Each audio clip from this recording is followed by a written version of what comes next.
Quand nous construisons une maison, si la maison n'a pas de fondation, ou si les fondations sont posées sur le sable, alors bien que la maison soit construite, mais la pluie est tombée, les torrents sont venus, les vents ont soufflé, et la maison s'effondre, parce que les fondations étaient posées sur le sable, ou bien en construisant la maison sans fondation, sans madame poser de fondation, simplement directement sur le sol. Dans ce cas, la maison n'a pas de fondation. Face aux preuves, elle s'effondre. Alors nous, quand nous construisons une maison, si nous creusons les fondations RS profondément, jusque la partie la plus dure de la terre, et que sur cette terre la plus dure, nous posons les fondations, en posant les pierres sur la terre la plus dure. Une fois les fondations bien posées, nous construisons alors la maison. Ainsi, la maison a des fondations. Le moment venu pour la maison construite, la pluie est tombée, les torrents sont venus, les vents ont soufflé, et la maison ne cesse pas effondre. Car ses fondations étaient posées sur le roc solide. Parce que la maison avait des fondations, elle ne cesse pas effondre. Ce que le Seigneur Jésus-Christ dit. Quelle est cette parabole? Elle nous compare. Nous qui croyons au Seigneur Jésus-Christ. Nous devons avoir des fondations. Avec des fondations, nous avons la vie. Alors qu'est-ce que la fondation? La fondation, c'est cette relation avec le Seigneur Christ, cette affection profonde, cet amour profond. C'est quand une personne prouve pour le Seigneur Christ une affection profonde, un amour profond. Alors madame, si l'avenir, elle rencontre des preuves ou des tribulations, elle n'abandonnera pas le Seigneur. Ne pas abandonner le Seigneur, c'est comme la maison qui ne s'effondre pas. Mais abandonner le Seigneur, c'est comme si la maison s'effondrait. Et cette fois, dans le Seigneur, la s'croulait. Alors si une personne a une relation solide avec le Seigneur, l'aime TRS profondément, et obéit toujours aux enseignements du Seigneur.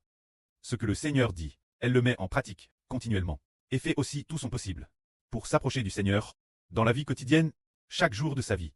S'efforant de s'approcher du Seigneur Jésus. Alors cette personne a des fondations, parce qu'elle a la foi obéit aux enseignements du Seigneur, obéit aux enseignements du Seigneur, et VCU selon la volonté du Seigneur. Alors cette personne, elle a des fondations, et tout ce qu'elle fait repose sur des fondations. Elle établit avec le Seigneur une relation RS profonde. Et parce qu'elle établit avec le Seigneur une relation RS profonde, et qu'en s'approchant souvent de lui, elle verse des larmes sans s'en rendre compte, et aime profondément le Seigneur. Alors ses fondations, la base de sa foi, sont-elles solides? Nous disons que les fondations de la maison sont solides. Les fondations de la maison sont solides. C'est dire si le cœur qui croit au Seigneur est affermi ou non. Qu'est-ce que cela signifie? Très affermi. La relation établie avec le Seigneur. Est-elle TRS solide? Une relation affective TRS forte. D'accord, elle est RS forte. Bien. Si un jour, la police persécute, cause du nom du Seigneur Christ, nous sommes en prison. Et le diable dans le ciel nous accuse sans cesse. Puis après avoir été en prison, on est encore torture. Torture. Alors ceux de l'intérieur, ceux de la prison, les gardiens disent: si tu continues à croire en Jésus, alors tu resteras en prison vie. Si c'est la prison vie, es-tu prêt à rester? Si les fondations sont TRS solides, quelqu'un qui aime beaucoup le Seigneur, il dira: Madame, si je dois mourir, je croirai toujours au Seigneur Jésus. Car il est mon Seigneur. Ma vie est liée au Seigneur. Madame, si je suis tue, je croirai au Seigneur Jésus. Alors cette personne a des fondations solides. La solidité réside dans le fait que sa relation avec le Seigneur, son amour est très solide. Aujourd'hui, nous comprenons donc Ken Ralit. Dans la parabole du Seigneur Christ, les fondations solides de la maison, c'est l'amour de cette personne envers le Seigneur. Sa relation avec le Seigneur, son affection est terrestre solide. Madame Sil est tu cause du nom du Seigneur. Il ne vacille pas. Il reste fidèle. Fidèle jusqu'à la mort. Madame, face la mort, il reste fidèle. Alors, cette personne a des fondations solides. Les fondations de sa foi sont solides. Le Seigneur dit alors d'accord. Il croit en moi, ses fondations sont si solides, je vais mettre ma vie en lui. Pour que dans les souffrances de la prison, sa vie intérieure demeure TRS solide. La vie ne de l'Esprit Saint est pourtant RS solide. Ma vie vit en lui. Ainsi, pour une telle personne, ses fondations sont stables. Ses fondations sont solides. C'est cela. Le mystre des fondations solides, c'est ce que cela signifie. C'est donc ce que nous appelons des fondations solides, celui dont les fondations sont solides. Quoi qu'il lui arrive, Madame persécute et j'ai en prison. Il ne quittera jamais le Seigneur, mais le frère Heber veut parler de ceux dont les fondations ne sont pas solides. Qu'en est-il? Par exemple, il croit au Seigneur Jésus, mais finit par croire au christianisme. Pour le Seigneur Jésus-Christ, il n'a pas d'affection, et il n'aime pas le Seigneur. Pourtant envers le christianisme, envers la religion, il a de l'affection. Alors, si la police le persécute et lui dit « Ne crois plus en Jésus-Christ », il répondra « D'accord, je n'y crois plus. De toute façon, je crois au christianisme. » Alors, envers le Seigneur Christ, il n'avait pas d'affection, pas d'amour. Alors, il allait bien quitter le Seigneur. Madame que l'origine, il n'était pas dans le Seigneur. Une telle personne est dite sans fondement, ou aux fondations fragiles. C'est comme le frère Heber, qui avait une tante biologique. Peut-être qu'elle est DJ décédée, car le frère Heber a entendu par hasard, a entendu dire qu'elle était décédée. Cette tante était la troisième tante. Elle croyait aussi au Seigneur Jésus. Mais sa foi au Seigneur Jésus était celle de une religion, appelle je ne sais quel christianisme. J'ai oublié, il me semble qu'elle s'appelait quelque chose comme le christianisme du voile. Ou quelque chose du genre. Ainsi elle croyait certes, mais envers le Seigneur Jésus, elle n'avait aucun amour, ni aucune affection. Pour elle, le Seigneur Jésus, c'était juste comme les mots écrits dans un livre. L'histoire de Jésus-Christ. Ou croire en Jésus, pour obtenir ceci ou cela. Elle n'avait envers le Seigneur Jésus aucune affection, aucun amour pour le Seigneur Jésus. Alors elle poque. Dans sa ville natale, les membres du Parti communiste, le secrétaire du commis du village, ils sont venus faire, auprès de la tante du frère Heber, cette troisième tante, un travail idéologique, en disant « Tu ne peux pas croire en Jésus. Croire en Jésus sous la direction du Parti communiste est illégal. Si tu continues à croire, ton fils l'avenir n'aura plus d'espoir d'aller à l'université. Il ne pourra pas aller à l'université. Oh, et Madame s'il y va, il n'aura pas de travail. Comme fonctionnaire du gouvernement, ils ont part ainsi. Elle a alors dit, alors je ne crois plus, je ne crois plus, je ne crois plus, je ne croirai plus l'avenir. Pour éviter que mon fils ne puisse pas aller à l'université, pour éviter que mon fils, après avoir obtenu son diplôme, ne puisse pas non plus obtenir ce travail. Alors elle a cessé de croire. Ainsi cette parente de la famille du frère Heber. Elle n'avait pas de fondement. Heber a dit, ses fondations n'est pas solide. Elle n'avait madame pas le fondement de la foi au Seigneur. Ce n'est pas au Seigneur Jésus qu'elle croyait. Mais elle croyait en une certaine religion, un certain christianisme. Ainsi, elle avait pour le christianisme une toute petite affection. Mais pour le Jésus-Christ crucifié, elle n'avait pas d'affection, pas d'amour. On peut dire qu'elle n'avait pas de fondement. Sans fondement. La moindre difficulté, elle s'effondre. Madame sans difficulté, elle se serait écroule d'elle-même. C'est comme certaines maisons. Sans madame que le vent ne souffle. Sans madame que la pluie ne tombe. Elles s'écroulent d'elles-mêmes. C'est dire qu'elles n'ont pas de fondation. Et n'aiment pas non plus le Seigneur. Et lui-même, il n'est que croit madame plus. Alors dans ce cas, une telle personne n'a pas la vie qui vient du Seigneur Christ. C'est cela. Une vie sans fondement. Alors disons qu'il y a quelqu'un dont l'amour pour le Seigneur Jésus-Christ est terrestre profond, et dont l'amour pour le pré-cleste également terrestre profond. Autrefois, le frère Heber avait un amour terrestre profond pour le pré-cleste Jova.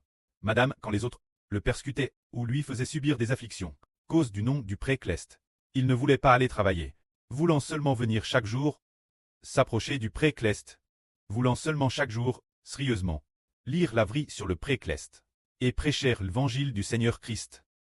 Quel que soit le genre de souffrance, il l'acceptait. Madame la mort, il l'acceptait. Plus tard, après avoir compris la vraie envers la vie du Seigneur Christ, son amour pour le Seigneur Christ est devenu de plus en plus profond. Ainsi, son affection est très profonde. Il aimait beaucoup le pré-cleste, il aimait beaucoup le Seigneur. Madame s'il têtu ou persécute, il ne quitterait pas le Seigneur. Et il avait digé et résolu, pour la volonté du prêt, de donner sa vie.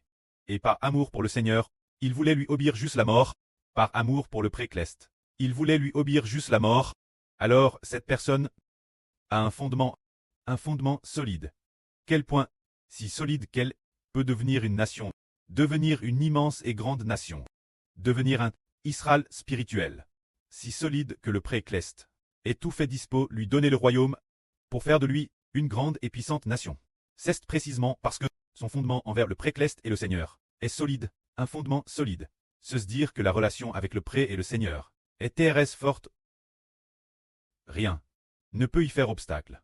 Et rien ne peut nous séparer de l'amour du précleste et du Seigneur.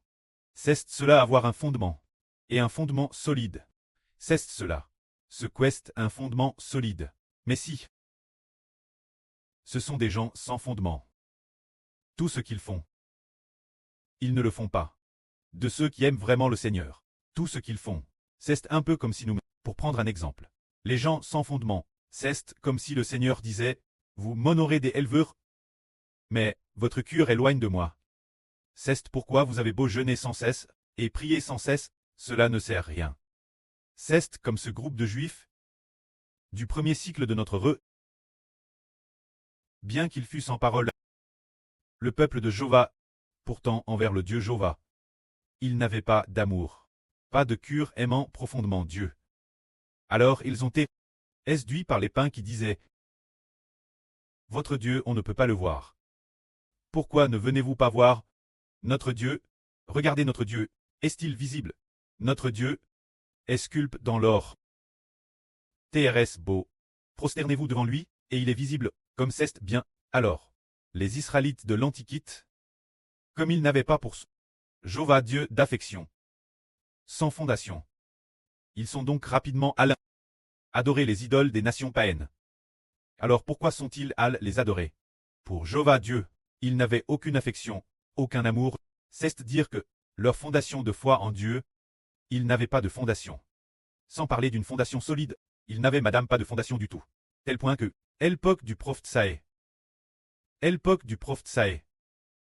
Le pays entier est allé adorer d'autres dieux et idoles, et allé adorer l'idole au nord sous le nom de Baal.